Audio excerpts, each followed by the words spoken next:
और आज शपथ ग्रहण भी हो गया। कल गुरुजी हमारे के मीडिया वाला घेर ले हुआ पूछ रहे हैं कि बताइए खेसारी जी क्यों हार गए। हम कहीं देखिए दो लोग अगर लड़ाई में लड़ते थे, एक लोग हार जाएंगे, हमारे भाई हम उनके सपोर्ट में गए थे। हम पवनो जी जब चुनाव लड़ने निर्दलीय तो हम वह बेरा गए रहे, हम ज्योति सिंह जी के भी प्रचार में गए थे। तो हार जीत लगा रहता है, लेकिन कुछ कुछ चीजें कभी कभी गड़बड़ हो जाती है। आप आर्टिस्ट हैं धनंजय भैया, सबके में जाएंगे आप। बिल्कुल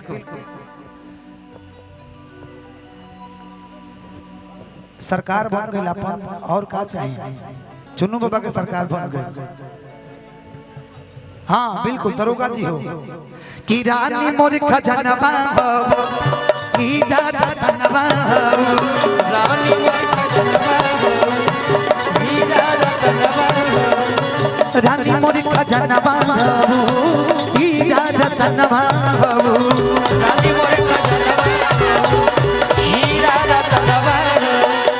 रतिया में आवे वाली,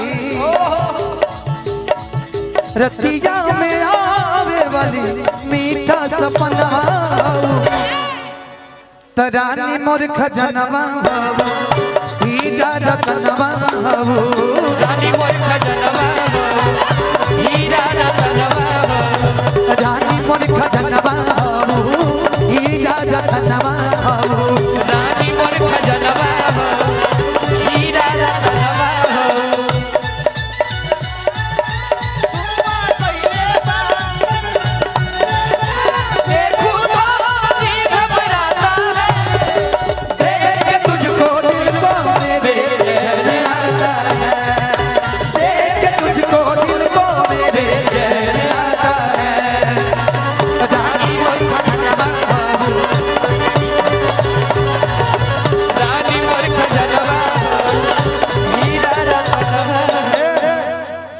जब बैठा ना मुस्कान बैठ तहाँ लोग का बैठ बोलो ना।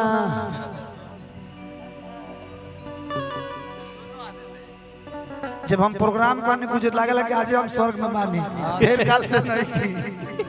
जब प्रोग्राम खत्म तो बुझला कि ना स्वर्गों में हमरा के देवता लोग अलग भेज देले बा बिना पैराशूट के। किया किया अब बताई चार चार गो लोग होखे। हाँ तो हमने खातिर स्वर्ग है ना बा तो बुझाता सी चर्चा का बैठल बड़ी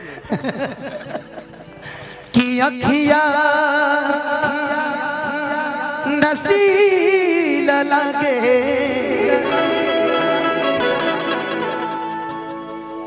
फीका सब तोहरा आगे।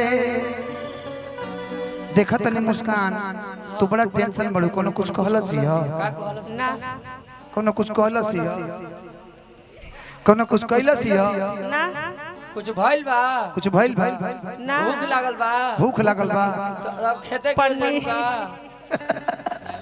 किया किया नसीला लागे फीका सब तोहरा आगे, अखिया नसीला फीका सब तोहरा आगे।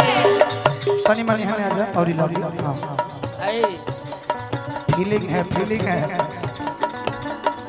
आखिया नसीला लागे फीका सब तोहरा आगे, फीका सब तोहरा आगे। रतिया में आवे वाली, रतिया में आवे वाली मीठा सपनवा। यही में तले को मनोज तिवारी स्वर गा देने हैं कि हाँ हम बिहारी हैं जी, थोड़े संस्कारी हैं जी, हाँ हम बिहारी हैं थोड़े संस्कारी हैं जी, हाँ हम बिहारी हैं जी, थोड़े संस्कारी हैं जी, हाँ हम बिहारी हैं थोड़े संस्कारी हैं जी। कि सच कहते हैं बबुआ अरे सबका पे भारी है जी, कि हाँ हम बिहारी हैं जी, सबका पे भारी है जी। अरे रानी मोर खजनवा हो हीरा रतनवा हो,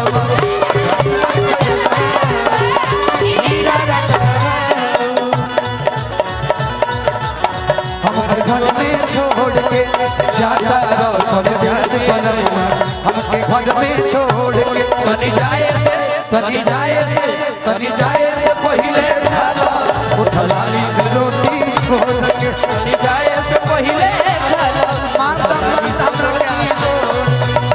जानी मोर खजनवा हीरा जानी मोर खजनवा हीरा कि रुन झुन पायलिया बाजे पायल पहले बड़ो तू पायल अब चेक करिए सिक्कड़ पहनले बड़ी धाले पगली आज सोच कुछ देर कहते हैं स्वर्ग में बड़े कि रुन झुन प्रदीप बाबा के देखी आ चुनू बाबा एकदम हाथ धैले मैंने सोच जाई बा दरोगा जी चोरी हो गई कि रुन झुन पायलिया बाजे अच्छा कुछ हो नहीं रहा है कि फीका सब तोहरा आगे प्रोग्राम में जब तक इंटरटेन ना हो तब तक मजा आएगा अभी तो ट्रेलर चल रहा है पूरा फिल्म बाकी है कि रुन झुन पायलिया बाजे फीका सब तोहरा आगे रुन झुन पायलिया बाजे फीका सब तोहरा आगे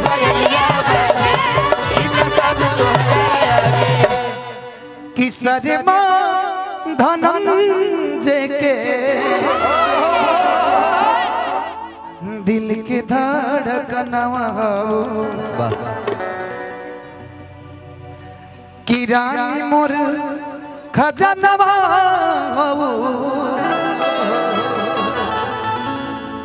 हीरा रतनवा हो तो रानी मोर खजनवा हीरा रतनवा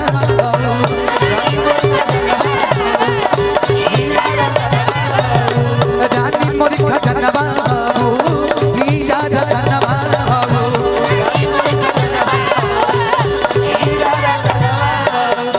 रतिया में आवे वाली रतिया में आवे वाली मीठा सपनवा रानी मोर खजनवा हीरा रतनवा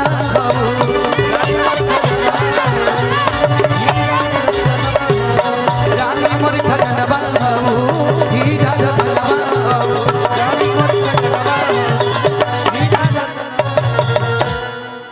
निवेदन करम